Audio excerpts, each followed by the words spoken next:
Բարև ձեզ, ես Թեհմինե Ենոքյանն եմ եւ Կանանց հարթակ ոդքասթի հաղորդաշարին հյուրընկալել եմ Արմավիրի մարզի զարգացման կենտրոնի ՀԿ նախագահ Նաիրա Արաքելյանին։ Բարև ձեզ, Նաիրա։ Բարև ձեզ։ Շնորհակալ եմ, որ հյուրընկալվեցիք մեր տաղավարում եւ կուզենամ այսօր խոսել Արմավիրի մարզի խնդիրներից եւ լուծումներից եւ առհասարակ ձեր կենտրոնը ինչ առաքելությամբ հիմնադրեցիք եւ ինչ ծրագրեր եք իրականացնում, խնդրեմ։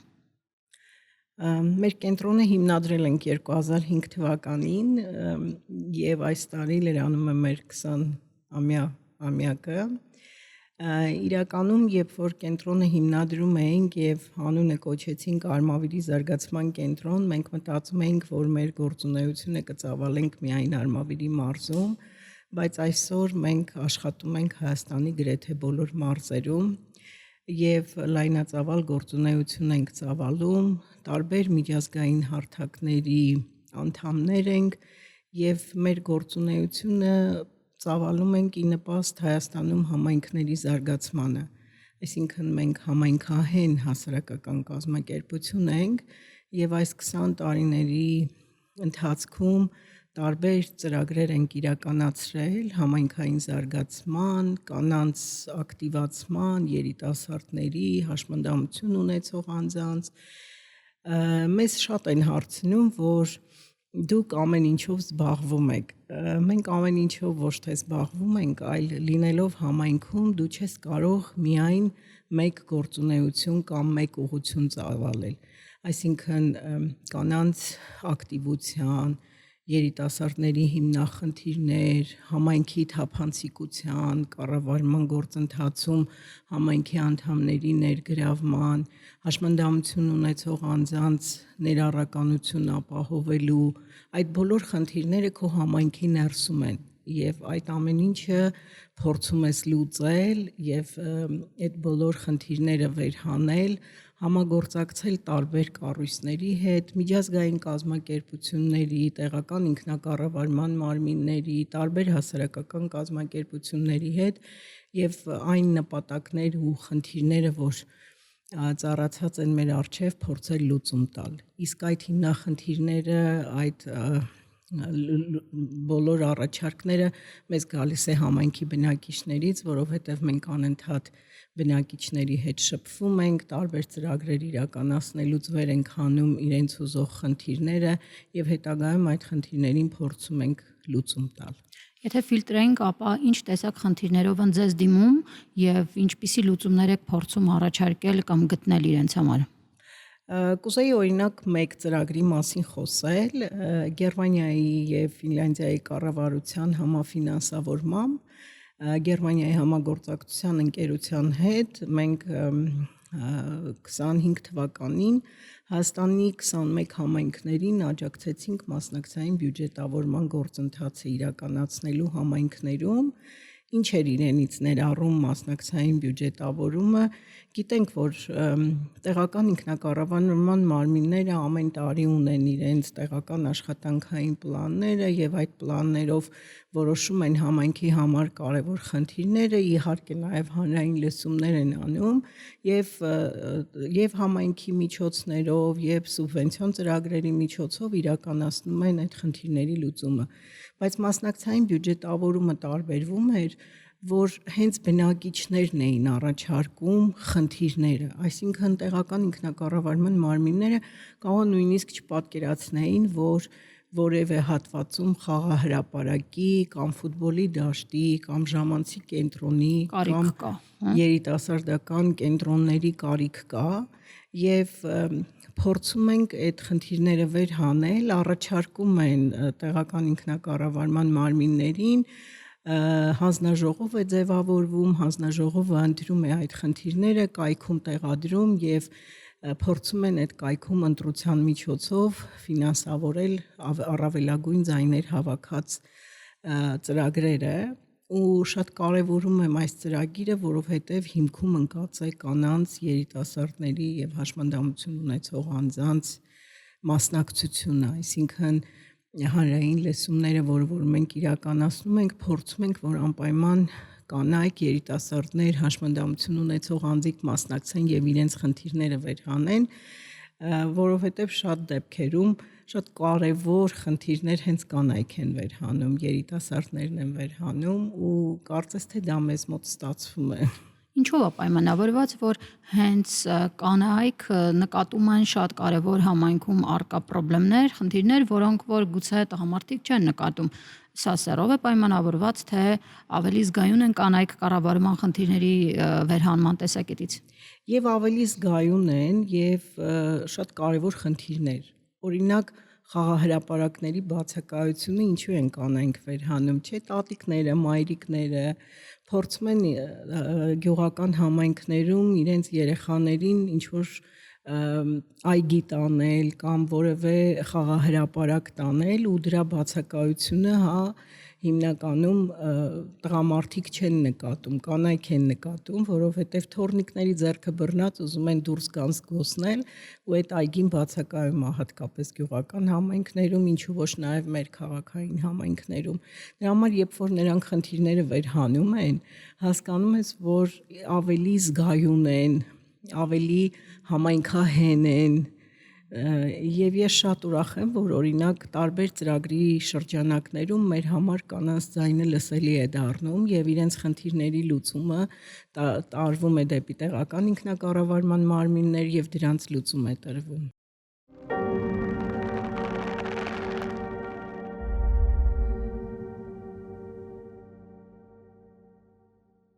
Արմավիրի զարգացման կենտրոնը նաև հիմնադրել է քաղաքական քննարկումների ակումբ եւ կուզենայի հասկանալ կարիքը որտեղից եկավ եւ ինչու որոշեցիք նման քննարկումների ակումբ ստեղծել։ Նպատակը, առաքելությունը որտեղից եւ ինչին է ծառայելու։ Նպատակը վաղուց ունեինք, բայց այդ նպատակը իրականություն դառավ Կովկասի ինստիտուտի հետ համագործակցությամբ, որովհետեւ Նիդերլանդների կառավարությունը փոքրիկ ֆինանսավորում էր տրամադրել եւ հնարավորություն ստեղծվեց մեր այդ երազանքը իրականություն դարձնել։ Ինչու՞։ Նայեք, նախարարությունները մշակում են ռազմավարություն, օրենքներ, ում համար։ Համայնքի բնակիչների։ Եվ ինչպես պետք է այդ ամեն ինչը իջեցվի բնակիչներին ու նաև բնակիչներից եկած առաջարկները հասցվի մշակողներին։ Ու այդ քաղաքական ակումբի շրջանակներում մենք փորձում ենք տարբեր բնագավառների ներկայացուցիչներին բերել մարզ եւ մարզում այդ շահագրգիռ կողմերի հետ հարցոպատասխանի միջոցով քննարկումներ, առաջարկներ, օրինակ կրթության բարեփոխումների շրջանակներում մենք մտածում ենք, որ մեր ուսուցիչները, դպրոցի տնօրենները շատ հարցեր ունեին, բայց ինչպես այդ հարցերը մղեն, ինչպես դրանց պատասխանները ստանան եւ մենք փորձեցինք այդ քաղաքական ակումբի միջոցով, կզնակից ներկայացուցիչներ հրավիրեցինք, տարբեր կրթական փորձագետներ հրավիրեցինք ու շատ հետաքրքիր քննարկում անցավ։ Ու քննարկումները իրականացնում ենք տարբեր բնագավառներում, օրինակ գյուղատնտեսության շրջանում, տեղական ինքնակառավարման այդ ապակենտրոնացման հետ կապված բարեփոխումների շրջանակներում, այսինքն շատ արդիական թեմաներ ենք վերցնում եւ փորձում ենք պատասխանատուներին ու ներքևում կանգնած բնակչությանը, շահագրգիռ կողմերին համատեղ փորձել իրենց հետ հանդիպումներ կազմակերպել։ Խոսեցինք նաև գյուղատնտեսական խնդիրների մասին եւ ամենակարևոր հարցը, որը գյուղացիներին միշտ անհանգստացնում է, բերքի իրացումն է, գնարժեքը եւ արտահանումը։ Այս խնդիրների մասով ինչ պատկեր ունենք այս տարի Արմավիրի մարզում։ Նայեք, խնդիրը ինչու՞մն է։ Հողի մասնավորեցման գործընթացի հետ համատեղ ոնց որ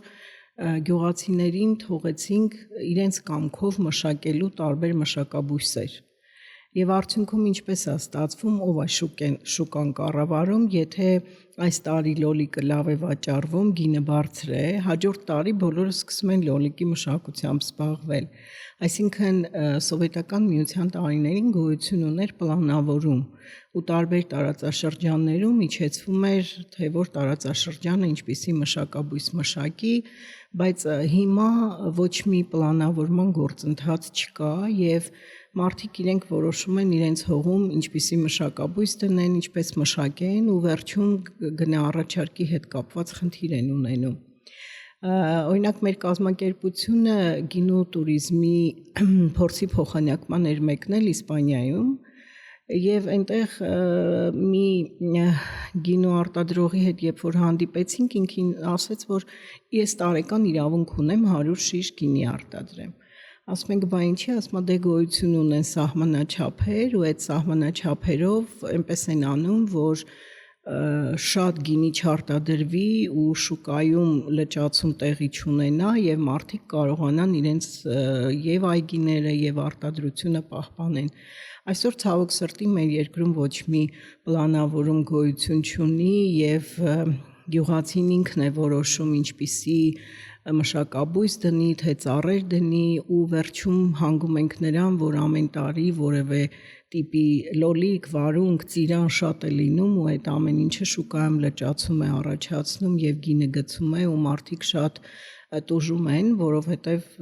գյուղատնտեսության շրջանում բավականին ներդրումներ են անում, մինչեւ որ բերքը ստանում ենք։ Իսկ արտահանման մասին եթե խոսենք, ինչի ստացվում արտահանել։ Արտահանումն էլ փաստորեն մարդիկ մշակում են այգիները,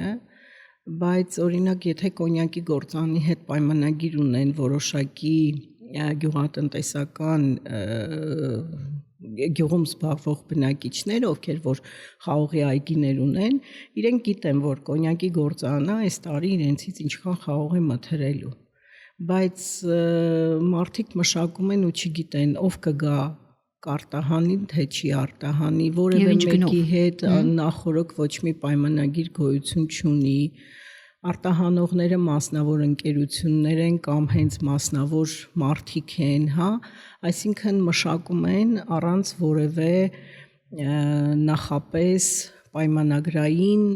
գործընթաց իրականացնելու ու երբ որ բերքը հասնում է, նոր սկսում են ընկերություններ կամ մարդիկ ման գալ, որպեսզի իրենց բերքը արտահանեն։ Այս տարի կարծես թե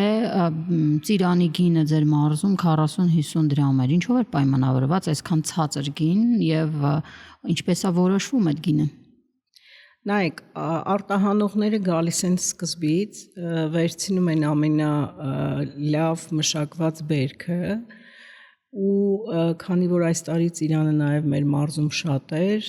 մյուս բերքը մնում է ծառերի վրա ու մարդիկ ստիպված 40-50 դրամով հանձնում էին վերամշակող գործարաններին հյութեր, ջեմեր, մուրաբաներ պատրաստելու համար, շատ դեպքերում նույնիսկ այդ 40-50 դրամը գյուղացիների համար ձեռնտու չէր ծառից քաղել, տանել, հանձնել, որովհետև նույնիսկ այդ քաղելու եւ մեքենայի արժեքը երբեմն դուրս չէր գալի ու եթե տեսնեիք սոցցանցերում շատերը գրում էին, որ ծառի վրա բերք ունեմ, ովքեր ուզում են թող կան հավաքեն տանեն։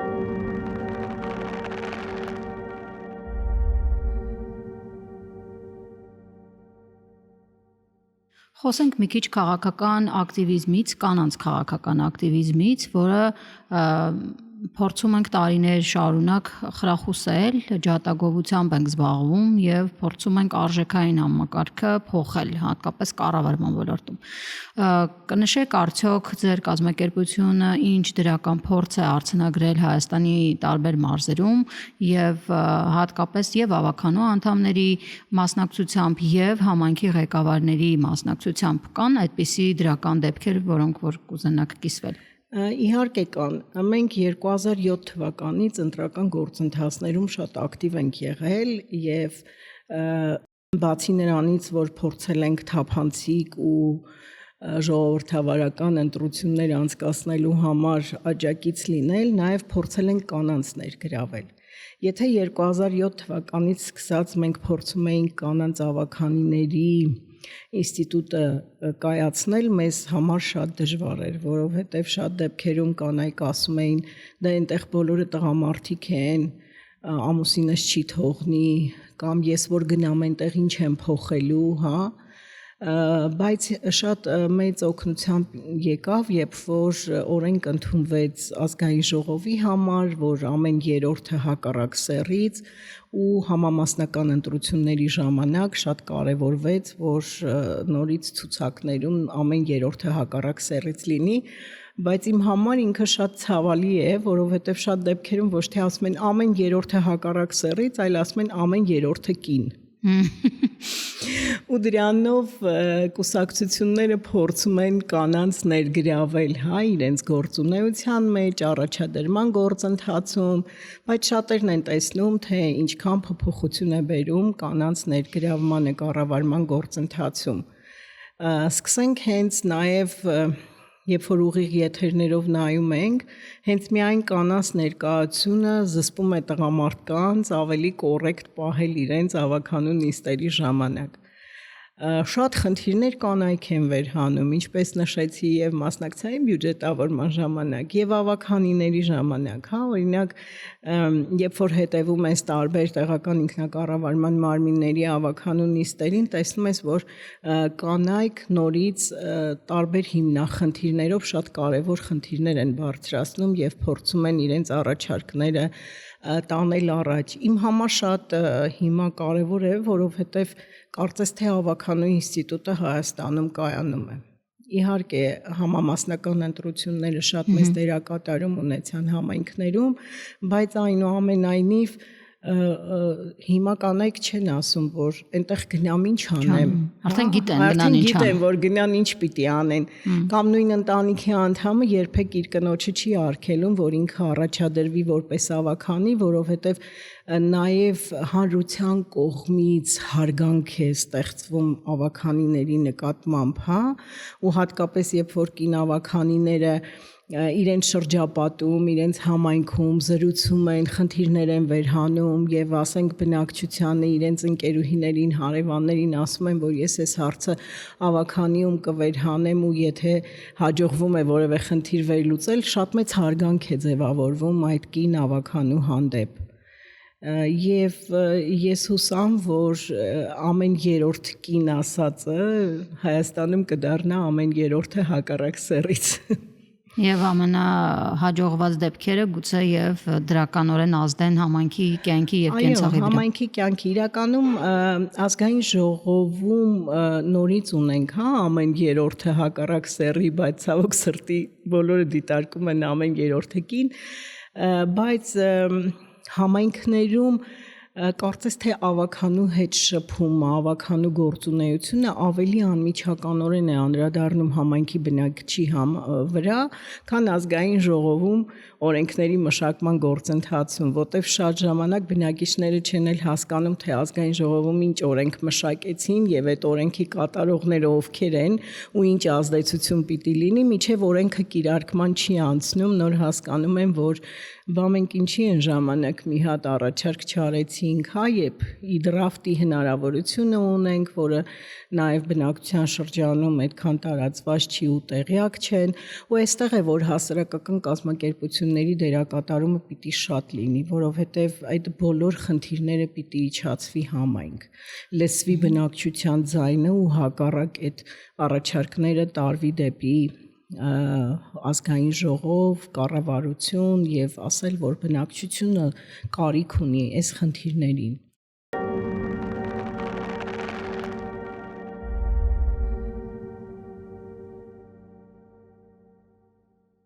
Մեր հասարակության մեջ կան մեր կողքին ապրող հատուկ իրավիճակներում կարիքներ ունեցող մարդիկ, դժվարին իրավիճակներում հայտնված երեխաներ եւ նաեւ ձեր կենտրոնը այդպիսի մի կենտրոն է հիմնել, եթե ես չեմ սխալվում, անգամ կան վերլուծություններ, որ Սովետ միության ժամանակ ասենք հաշմանդամություն ունեցող երեխան կամ խնդիրներ ունեցող երեխան գաղտնի էր պահվում։ Իսկ այժմ հնարավորություն ունենք այս խնդիրների մասին խոսելու, բարձր ձայնելու եւ լուծումներ փնտրելու, որովհետեւ ամենացավոտ թեմաների մասին գրեթե միշտ չի որ խոսվում է։ Ձեր կազմակերպությունը այս կենտրոնի ստեղծման համար ինչ քայլեր է ձեռնարկել եւ ինչ է անում։ Շատ շնորհակալություն, շատ կարևոր հարց եք տալի, ուզում եմ մի օրինակ բերեմ սովետական միության տարիներին, երբ որ մենք դեռ երեխա էինք, իմ տատիկը գյուղում էր ապրում եւ մենք այնտեղ մի ընտանիք ունեինք, ում երեխան հաշմանդամություն ուներ եւ սալյակով էր տեղաշարժման հենաշարժողական խնդիրներ ուներ եւ այդ ընտանիքը Երևանում իր տունը թողեց, եկավ գյուղում տուն հիմնեց, որպեսզի իր երեխան կարողանա դուրս գա բալկոն, կարողանա մարդկանց հետ Բակ շփվի, դուրս գա, որովհետև գյուղում ավելի քիչ էին մարդիկ։ Երբ որ այն ժամանակ հայրս զրուցում էր, երևի այդ երեխան իմ տարիքի է, հիմա արդեն